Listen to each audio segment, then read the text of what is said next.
उत्तर प्रदेश की राजनीतिक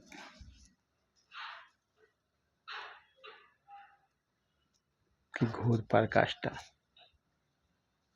एक तरफ सरकार जातियों को देखकर सीट और टिकट निर्धारित करती है, एक तरफ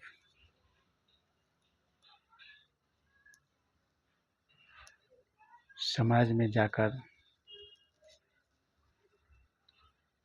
उन्हीं जातियों के बीच बैठकर अगर कोई भी जाति का नेता हो, ब्राह्मण नहीं, कोई भी जाति का नेता हो, अपने समाज में बैठकर उसका सुख दुख, उसके विकास की तरक्की पर चर्चा करता है, तो सरकार को उस पर हस्तक्षेप नहीं करना चाहिए। क्योंकि सिर्फ जनता अब जाति देख करके सीट निर्धारित करते हैं कि वहाँ 40% ब्राह्मण है या राजपूत है या ओबीसी है, कोई भी जाति हो, तो उस जाति के कैंडिडेट को टिकट देते हैं कि जाति के नाम पर उनको वोट मिलता है। और एक तरफ आप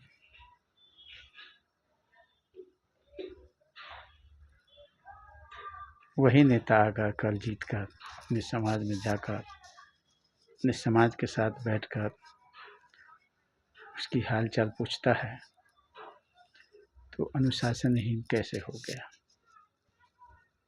अनुशासनहीनता था तो आप पंकज चौधरी का भी जिक्र करते, वहीं दिखाते अपनी पार्टी अनुशासनहीनता का।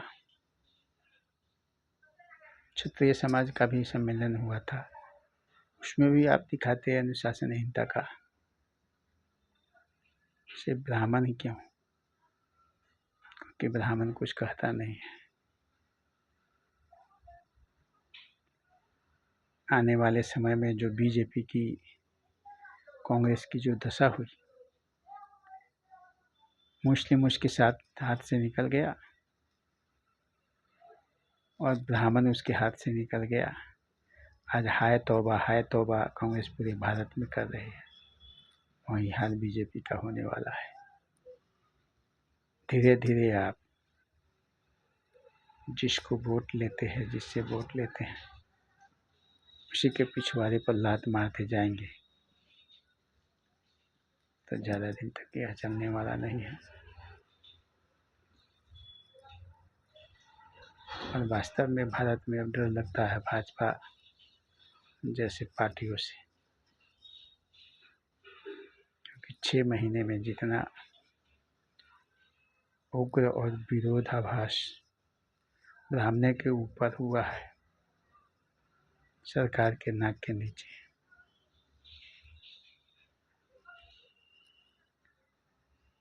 अरे ब्राह्मण को पहले मारा, 2-4 मुस्लिम को मार दिया, आतंकवादी है, गैंगस्टर है, बाहुबली है। क्या यूपी में बाहुबली ब्राह्मण ही है और मुस्लिम ही था?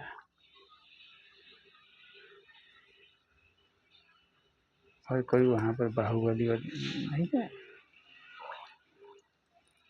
ये यूपी की बात नहीं है, पूरे भारत में यही चर्चा हो रही है कि ब्राह्मणों को खत्म करो। अरे जिस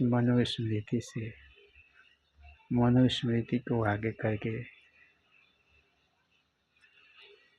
2014 से 2029 तक शासन किए हो, तो मनुस्मृति, हम ब्राह्मण हैं जो संविधान को मानते हैं।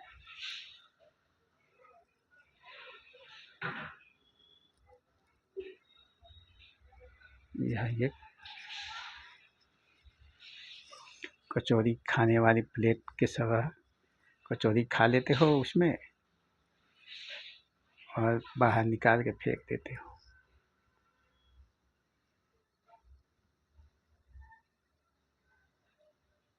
इसलिए देश के बुद्धिजीवी व्यक्तियों से निवेदन है कि भाजपा हमारे लिए कुछ नहीं कर सकता। ये लॉलीपॉप देता है और देते आ रहा है और हम उस लॉलीपॉप को चूस चूस करके इनको मजबूत कर रहे हैं।